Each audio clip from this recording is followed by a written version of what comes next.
Welcome to Nila and மாமி. நம்ம இன்றைக்கி பீஸ் மசாலா எப்படி பண்ணுறதுன்னு பார்ப்போம். இது ரொம்பவே ஈஸியான ரெசிபி. இது சப்பாத்தி பூரி எல்லாத்துக்குமே ஒரு நல்ல சைட் டிஷ்.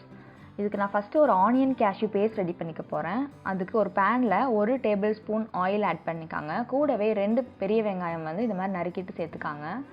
இப்போ இதை ஃபஸ்ட்டு ஒரு நிமிஷம் நல்லா வதக்கிக்காங்க. இந்த மாதிரி லைட்டாக வதங்கினதுக்கப்புறமா அது கூட நான் 8 முந்திரி பருப்பு ஆட் பண்ணிக்கிறேன். இப்போது வெங்காயம் முந்திரி பருப்பும் நல்லா கலர் சேஞ்ச் ஆகிற வரை இதை நல்லா வதக்கிக்கணும்.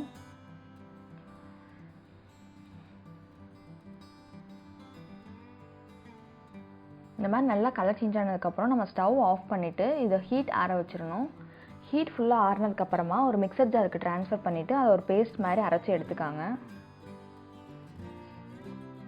இப்போது பீஸ் மசாலா செய்கிறதுக்கு நான் இன்றைக்கி 1 டேபிள் ஸ்பூன் ஆயில் ஆட் பண்ணிக்கிறேன். கூடையே பட்டை, கிராம்பு, ஏலக்காய், அன்னாச்சி பூ ஆட் பண்ணிக்கிறேன். கூடவே ஒரு பச்சை மிளகாய் ஆட் பண்ணிக்கலாம். இது கூடையே பொடியாக நறுக்குன ஒரு பெரிய வெங்காயம் ஆட் பண்ணிக்கிறேன். ரொம்ப சின்ன சின்னதாக நறுக்கி சேர்த்துக்காங்க. இப்போது வெங்காயம் நல்லா வதக்கிக்கணும்.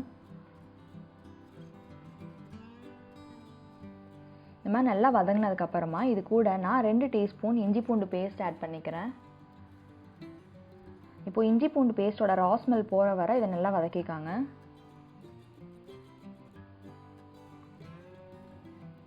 இந்த மாதிரி நல்லா வதக்கிட்டு நான் இன்றைக்கி ஃப்ரெஷ் பட்டாணி எடுத்திருக்கேன். அதையும் இது கூட நம்ம ஆட் பண்ணிக்கலாம். நான் இன்றைக்கி 1 கப் அளவுக்கு எடுத்திருக்கேன். இப்போ இது எல்லாத்தையுமே ஒருத்தர் நல்லா மிக்ஸ் பண்ணிவிட்டு தேவையான அளவு உப்பு சேர்த்துக்காங்க. நான் இன்றைக்கி 1 டீஸ்பூன் அளவுக்கு உப்பு சேர்த்துருக்கேன். கூடவே 1/4 டீஸ்பூன் மஞ்சள் தூள், 2 டீஸ்பூன் மிளகாத்தூள், 1/2 டீஸ்பூன் கரம் மசாலா சேர்த்துட்டு இப்போது இந்த மசாலாவோட ரா ஸ்மெல் போகிற வரை நல்லா வதக்கிக்கணும்.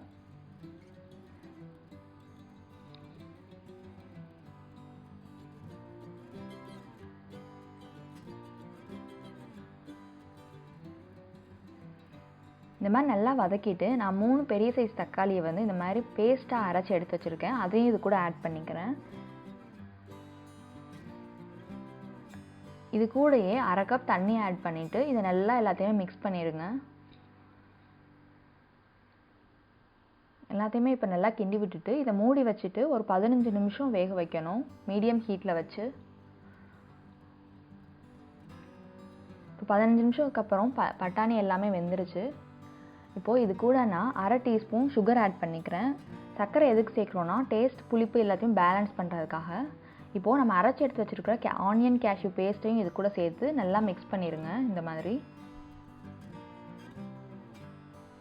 ஒருத்தர் நல்லா கிண்டிட்டு இப்போது இதை மூடி வச்சு ஒரு 5 மினிட்ஸ் மட்டும் லோ ஃப்ளேமில் வச்சு வேக வைக்கணும்.